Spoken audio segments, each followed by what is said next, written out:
Hello everyone, আশা করি তোমরা খুব ভালো আছো। লাইফ লেসনে তোমাদের অনেক অনেক স্বাগত। আজ শুক্রবার সারাটা দিন কি করছি না করছি সবটাই তোমাদের সাথে শেয়ার করতে থাকবো।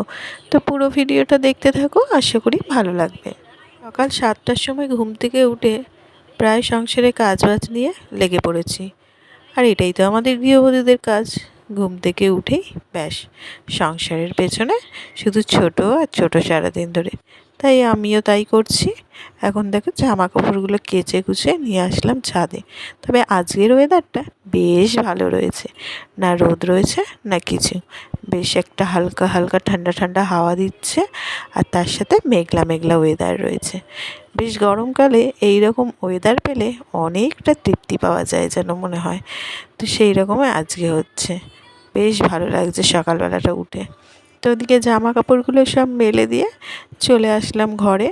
ঘরে মানে ঘরটা তো সেইভাবে গোছানোর কিছু নেই, কারণ ঘরটা এখন গরমকালে ব্যবহারই হয় না। তাই একটু ঝাড় দিয়ে চলে যাব। তো কোথা থেকে যে ধুলো আসে বুঝে পাই না। সারাদিন ধরে ঘরটা ব্যবহারও করা হয় না, তারপরে হচ্ছে দরজা জানলা সমস্তটা বন্ধ থাকে, কিন্তু কোথা থেকে ধুলো আসে জানি না। প্রতিদিনই যখনই ঝাড় দিই দেখি ধুলো সেই বেরোচ্ছেই অল্প হলে পরেও। তাই ঝাড় টাড় দিয়ে ভাবলাম খাটগুলো একটু মুছে দিই। অনেক দিন মোছা হয় না, বেশ অনেক দিন। যেহেতু ব্যবহার করা হয় না সেহেতু এই জিনিসপত্রগুলো একদম মোছা হয় না। কিন্তু ওই যে ধুলো যে কোথা থেকে আসে কিছুই বুঝতে পারি না। তাই এগুলোতেও দেখছি হালকা হালকা ধুলো পড়ে রয়েছে। তাই ভাবলাম যে হাতে যখন সময় রয়েছে একটু এগুলোকে মুছেও দিই। বেশ মানে একটু মনের দিক থেকে শান্তি পাওয়া যাবে। না, পরিষ্কার পরিচ্ছন্ন হয়ে রয়েছে সবটা।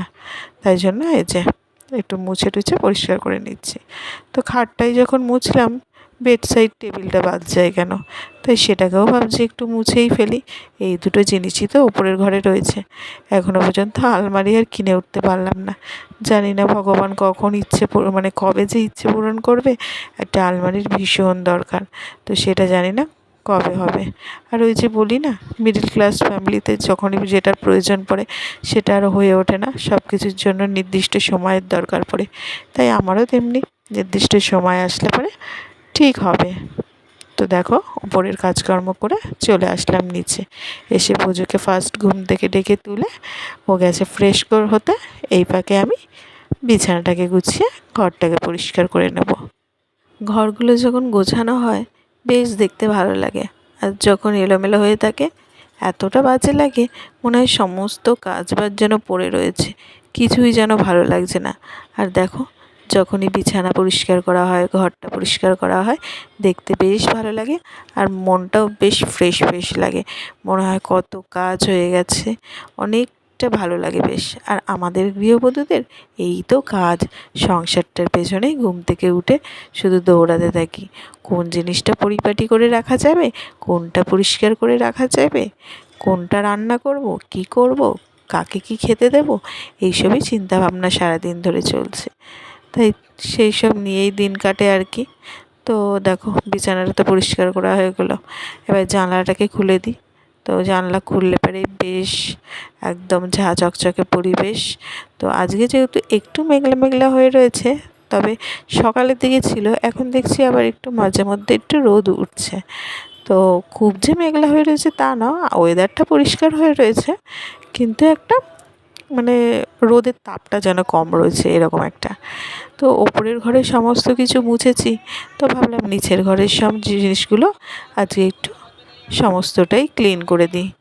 সবই যখন করছি এগুলো বাদ যাবে কেন। আর এখন তো গরম পড়াতে সকালে জল খাবার করার চাপটাই কমে গেছে। ওই যে চিড়ে, এখন আমাদের বাড়ির একদম মানে মেন ব্রেকফাস্টই হয়ে গেছে হচ্ছে চিড়ে দই কলা। তাই মাখিয়ে দেবো যখন খাবে। তো যখন হাতে সময় রয়েছে এই কাজগুলো একটু ধীরে সুস্থে বেশ ভালো করে করে ফেলি। আর যেহেতু গরমকালে জানলা দরজা সমস্তটা চারিদিক দিয়ে বেশ অনেকক্ষণের জন্য খোলা থাকে, তাই জন্য ধুলো ময়লাগুলোও পড়ে। আর তোমাদের তো বলেছি আমাদের বাড়িতে ভীষণ ধুলো। এক তো রাস্তায় গাড়ি ঘোড়ার ধুলো, তার উপরে হচ্ছে দোকানের ধুলো, সমস্তটা মিলেমিশে কী পরিমাণ যে ধুলো হয়। প্রতিদিন মোছামুছির চেষ্টা করি ঠিকই, কিন্তু পেরে উঠি না জানো তো। এক এক দিন কাজের এত তাড়া থাকে, হয়ে আর ওঠে না। তাও তো এখন ভালো যে পুজোর স্কুল নেই। এরপরে পুজোর স্কুল থাকবে, তাকে ঘুম থেকে ডেকে তুলতে হবে সকাল সকাল, টিফিন রেডি করা সমস্তটা করে যেন মানে টাইম তো বের করে ফেলতেই হবে ডাস্টিংয়ের জন্য, মানে ঘর পরিষ্কার করার জন্য, কিন্তু তখন একটু অসুবিধাই হয়ে যায়। আর আরেকজনকে দেখো, এখন অনেকটা বেলা হয়েছে, এখন কি খাচ্ছে জানো? আম মাখা খাচ্ছে। গাছ থেকে কটা আম পড়েছে, তো সেই ওকে মাখিয়ে দিতে হবে। তাই বিট নুন দিয়ে, চিনি দিয়ে আর কাসুন্দি একটু দিয়ে মাখিয়ে দিয়েছি। এখন ঠাম্মার ঘরে এই জানালার ওপর বসে বসে আম মাখা খাচ্ছেন। কী যে আম মাখা খেতে ভালোবাসে ও কে জানে, সে মেয়েদের মতো যেন টেস্ট, মেয়েরা আম মাখা এসব খেতে ভালোবাসে, ওরও এখন আম মাখা খাওয়ার ইচ্ছা হয়ে গেছে। তো এই দুদিনই, তারপরে আবার ব্যাপারটা একঘেয়ে হয়ে যাবে, তখন বলবে আর খাবো না। তো এইদিকে দেখো রান্না বান্না তো আমি দুপুরে শুরুই করে দিয়েছি। আজকে শুক্রবার, কিন্তু সব নিরামিষ হবে। আসলে আমি মানে আগামীকাল আমাদের এখানে রক্ষাকালী পুজো, তো উপোস করব, সেই জন্য আগের দিন নিরামিষ খাবো। তো মনোজকে বললাম তোমাদের মাছ করে দিই, কারোরই মাছ খাওয়ার ইচ্ছা নেই, মনোজের তো বিশেষ করে নেই, বলছে না নিরামিষ হচ্ছে যখন তাহলে সবাই নিরামিষই খাবো, নিরামিষই করে ফেলো। তাই এদিকে বড়ি দিয়ে লাউ ঘন্ট করেছি, আর ডাঁটা শাকের একটা চচ্চড়ি করেছি, আর আমের চাটনি, আর ওইদিকে তো শুক্তো করছিলাম, সেটা দেখালাম। প্রায় হয়েই গেছে, এবার নামিয়ে নিলেই হয়ে যায় তাহলে। তো এই হচ্ছে দুপুরের মেনু। তো দেখো, এই জিনিসটা তো তোমাদের সাথে শেয়ারই করা হয়নি। এটা হচ্ছে একটা বেনারসি শাড়ি, ব্ল্যাক কালারের বেনারসি। ব্ল্যাক কালারটা এতটা উজ্জ্বল, আমার তো ভীষণ ভালো লেগেছে। বেশ কিছুদিন আগে আমার মা গেছিলো বেনারস ঘুরতে, ভুলেই গেছি কোথায়, বেনারস ঘুরতে। তো সেখানের বেনারসি শাড়ি ভীষণ ফেমাস, তো সেখান থেকে আমার জন্য বেনারসি শাড়ি নিয়ে এসছে। তো কালারটা আমি মাকে বলেই দিয়েছিলাম ব্ল্যাক কালারের ওপর নিয়ে আসতে, তাই ব্ল্যাক কালার নিয়ে এসছে। আর আঁচলটা দেখো রানি কালারের। তবে ব্লাউজ পিসটা দিয়ে আর ব্লাউজ বানাবো না, কারণ এই কালারের অনেকগুলো ব্লাউজ আছে, কিছু না কিছু ম্যাচিং হয়েই যাবে। তাই শাড়িটা বের করে একটু দেখছিলাম কোন ব্লাউজটা ম্যাচিং হবে। আর কোয়ালিটিটা জাস্ট ওয়াও, মানে দারুণ, একদম সফট। তো এই দেখো চারটে এই একই কালারের একটু 19-20 চারটে ব্লাউজ রয়েছে। বেকার বেকার আবার টাকা খরচ করে ব্লাউজ বানানোর কোনো মানেই হয় না। তাই একটা তার সাথে ঠিক ম্যাচিং হয়েই যাবে। আর একজনকে দেখো খুব আনন্দ, ড্রেস পরে একদম রেডি, এই জাস্ট যোগা ক্লাস থেকে এলো, এসেই ড্রেস পরে রেডি হয়ে গেছে, না এখন মেলায় যাবে।